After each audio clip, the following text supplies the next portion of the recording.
Yatba'ul mayyita salazun, yang mengiringi mayat ke liang lahat ada 3 caranya. Yang berzina bangga dengan zinanya, yang musyrik bangga dengan musyriknya. Jangan diam melihat kebatilan, karena sekarang antara yang batil dan betul, yang betul dan batil tipis. Saking banyaknya orang batil, orang yang diam melihat kebenaran diinjak-injak, dia adalah setan bisu. Sudah setan bisu lagi, maka mesti bicara, speak.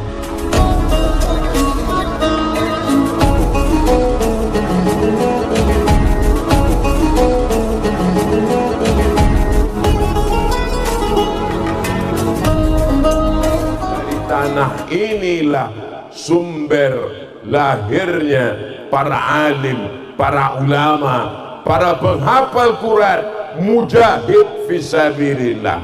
Saat itu kita semua menghadap Allah. Mana yang kaya-kaya? Mati. Orang kaya? Mati. Orang miskin? Lebih cepat. Orang ganteng? Mati. Yang enggak ganteng setengah mati. Ustaz, astagfirullah. Semua kita akan menghadap Allah. Yatba'ul mayyita salazun, yang mengiringi mayat ke liang lahat ada 3. Yang pertama, maluhu, hartanya. Harta akan datang mengiring.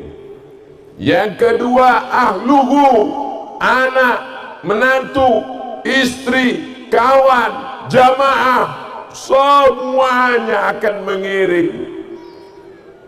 Yarji'usnan, yang 2 ini semua akan pulang ke rumah. Hartanya pulang, istrinya, suaminya.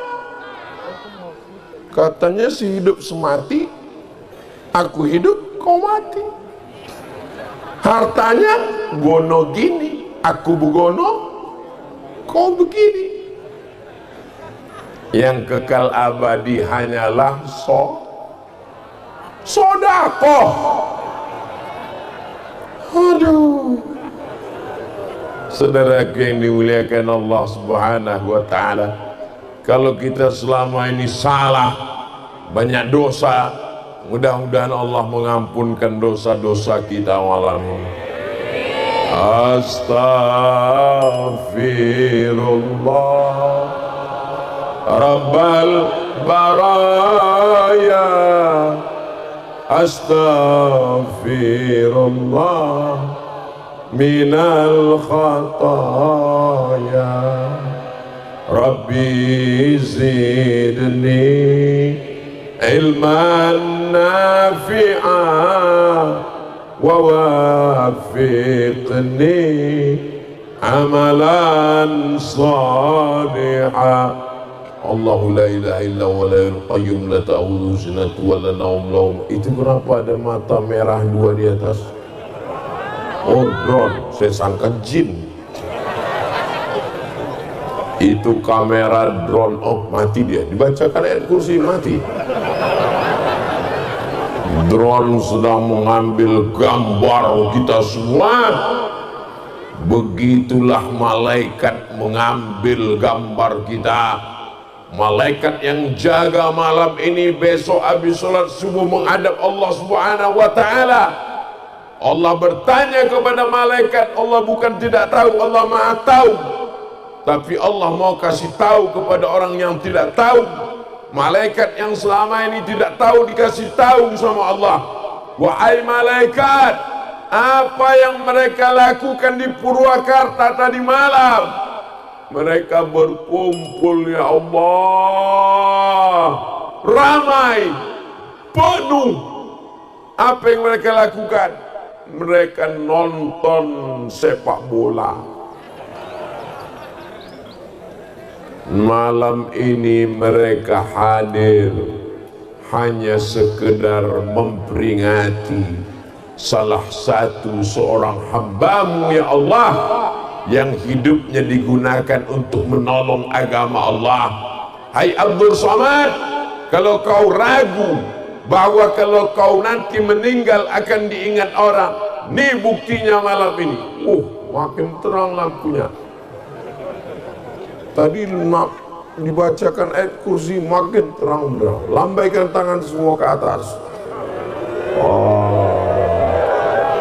Ya, agak-agak setengah jam lah. Nah, cukup 30 detik untuk TikTok.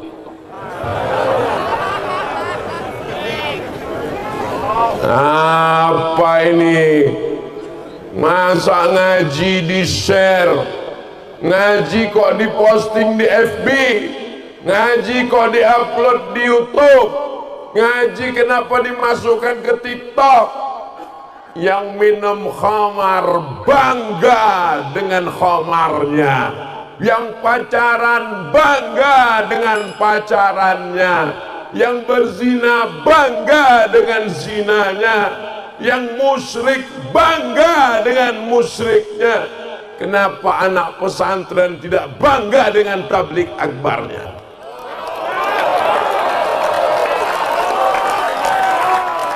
Santri-santri dari Nur Rahman Al-Burhani buat video pendek tentang ayat Quran, bacakan ayat Quran. Tadi pagi saya di WA, Ustaz Somad katanya baca Shadaqallahul Azim setelah baca ayat Quran itu bid'ah, wa kullu bid'atin dhalalah wa kullu dhalalatin finnar. Saya kan udah jelaskan masalah bid'ah dalam buku 37 masalah populer, udah saya bahas di YouTube, sudah bahas. Ustadz bahasnya kepanjangan, saking panjangnya kami nggak ingat. Jadi mau apa? Mau jawabannya yang pendek aja. Oke, jawabannya pendek. Surat Ali Imran ayat 95. Qul sadaqallah. Udah jawabannya, udah itu aja. Qul sadaqallah, ucapkanlah sadaqallah. Ayat yang lain, wa tammat kalimatu rabbika sidqa. Maka kita katakan selesai baca Quran, sadaqallahul azim. Kalian bisa buat video pendek. Hai guys, selesai baca ayat Quran, maka ucapkanlah qul sadaqallah wa tammat kalimatu rabbika sidqa wa adla. Sadaqallahul azim, bukan bid'ah, sunnah. Bacalah untuk mengatakan, membuktikan bahwa firman Allah ini benar. La ya'tihul batilu min baini yadayhi wala min khalfi. Tidak ada kebatilan depan, belakang, atas, bawah, kanan, kiri, dalam, luar. Tanzilal azizir rahim, datang dari Allah subhanahu wa ta'ala. Gak usah buat video panjang-panjang. Kenapa? Orang sekarang bosan nonton panjang-panjang, paketnya habis. Jamaah Purwakarta malam ini hadir. Kami udah sering dengar ceramah Ustaz Somad. Malam ini kami cuma mau ngeliat mana orang yang menghabiskan paket kami 2 giga itu. Buat video pendek, upload. Ustaz, saya mau hadis Pak Ustaz. Ayatul munafiqi salasun, tanda orang munafik 3. Idza haddatsa kadzaba, kalau bicara dusta. Wa idza wa'ada akhlafa, kalau dia janji ingkar. Wa idza tumina khana, kalau diberi amanah berkhianat. Saya Pak Ustadz bingung, mau ayat nggak bisa, mau hadis nggak bisa. Kamu bicara hukum fikih saja. Hukum fikih tentang apa Ustaz? Hukum fikih tentang kurban menurut mazhab Hanafi wajib. Kenapa kurban itu wajib? Karena kata Nabi, man wajada sa'atan, siapa yang punya rezeki walam yudhi, nggak mau berkurban, fala yaqrabanna musallana, jangan dekat-dekat tempat sholat kami. Menurut ilmu usul fiqih, kalau di dalamnya ada wa'id, ancaman, berarti lil wujub, berarti kurban itu wajib. Tapi yang pelit, yang bakhil, yang medit, jangan sakit jantung dulu. Karena menurut mazhab Syafi'i, berkurban itu sunnat muakkad. Cukup 1 menit. Saya Pak Ustadz fikih nggak tertarik. Hadis juga kurang menarik. Tafsir juga kurang. Jadi kamu buat video apa? Saya mau buat video ini aja Pak Ustadz. Mana videonya? Ini. Apa videonya? Roja'an,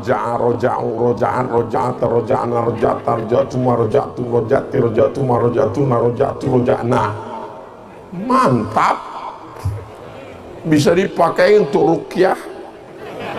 Biar supaya jinnya roja'an yarji'u ruju'an. Saudaraku yang dimuliakan Allah Subhanahu wa ta'ala, jangan diam melihat kebatilan. Karena sekarang antara yang batil dan betul, yang betul dan batil tipis. Saking banyaknya orang batil. LGBT ngomong, pejuang hak perempuan, padahal sebetulnya menjual harkat martabat perempuan, ngomong. Orang yang liberal, sekuler, komunis, ateis, agnostik, ngomong. Orang yang mengatakan pengikut Nabi Muhammad, diam. Apa kata Imam Abu Ali Ad-Daqqaq? As-sakitu anil haq syaitan akhras. Orang yang diam melihat kebenaran diinjak-injak, dia adalah setan bisu. Sudah setan, bisu lagi. Maka mesti bicara, speak out, bicara. Tapi katanya nggak boleh banyak bicara Pak Ustadz. Yang nggak boleh bicara itu tukang bangunan, nggak boleh banyak bicara. Makanya ibu kalau lagi betulin rehab rumah, ada tukang itu nggak boleh diajak bicara, nanti batunya nggak jadi-jadi. Tapi anggota parlemen mesti bicara, kepala daerah mesti bicara, habaib dan ustadz mesti bicara. Ustadz Abdul Somad memang saya diundang untuk bicara.